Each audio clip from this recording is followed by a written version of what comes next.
Hello everyone. University of Calcutta semester 5 का जो सबसे बड़ा सब्जेक्ट है वो है कॉर्पोरेट अकाउंटिंग। और इस साल यूनिवर्सिटी ऑफ कलकत्ता सेमेस्टर 5 में सबसे पहला एग्जाम कॉर्पोरेट अकाउंटिंग का ही लेने वाला है। अब आप लोगों में बहुत सारे बच्चे ये समझ नहीं पा रहे कि कॉर्पोरेट अकाउंटिंग में कितना चैप्टर है और कौन कौन सा चैप्टर सिलेबस में है, कौन सा चैप्टर नहीं है, कितना मार्क्स का चैप्टर है और कौन सा चैप्टर पढ़ना है, कौन सा चैप्टर नहीं पढ़ना है।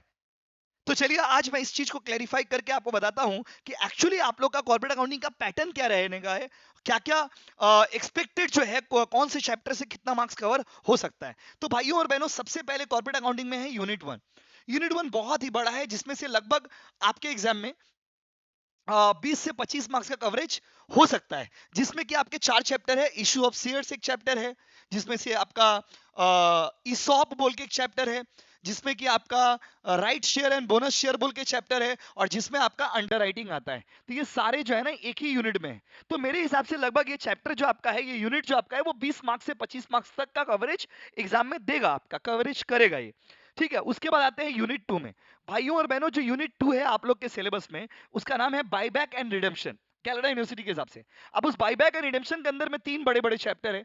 एक है रिडेम्पशन ऑफ प्रेफरेंस शेयर, एक चैप्टर है आपका रिडेम्पशन ऑफ डिबेंचर, और एक चैप्टर है आपका बायबैक। ठीक है, रिडेम्पशन ऑफ डिबेंचर और बायबैक। तो ये चैप्टर मेरे हिसाब से 10 से 15 मार्क्स का कवरेज आपके एग्जाम में करेगा। ये यूनिट पूरा जो है ना 10 से 15 मार्क्स का क्वेश्चन जो है कवरेज होगा। आपके पास इनफ ऑप्शंस रहेंगे, इनफ ऑप्शंस रहेंगे एग्जाम हॉल में, ये याद रखिएगा। ऑप्शंस आपके पास बहुत रहेंगे, हर चैप्टर से ही क्वेश्चन रहेगा, हर चैप्टर से ही क्वेश्चन रहेगा। बट कौन से यूनिट के अंदर क्या आता है, कौन सा आपका प्रिपेयर्ड है, कौन सा प्रिपेयर्ड नहीं है, ये स्ट्रेटजी अगर आप नहीं बनाओगे ना, तो आपको एग्जाम में दिक्कत होगा और ये इतना लेंदी पेपर को मैनेज करने में दिक्कत होगा।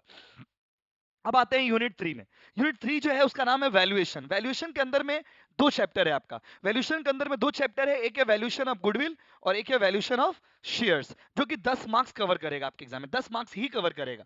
ठीक है, उसके बाद आपका यूनिट 4 जो कि है कंपनी का फाइनल अकाउंट। इसके अंदर कोई ऑप्शन नहीं रहेगा।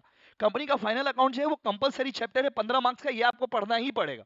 और उसके बाद last but not the least है यूनिट 5 इन्वेस्टमेंट अकाउंट। ये भी आपके एग्जाम में 10 मार्क्स का रहेगा ही रहेगा, तो इसके साथ भी आपको कोई ऑप्शन मिलने वाला नहीं है।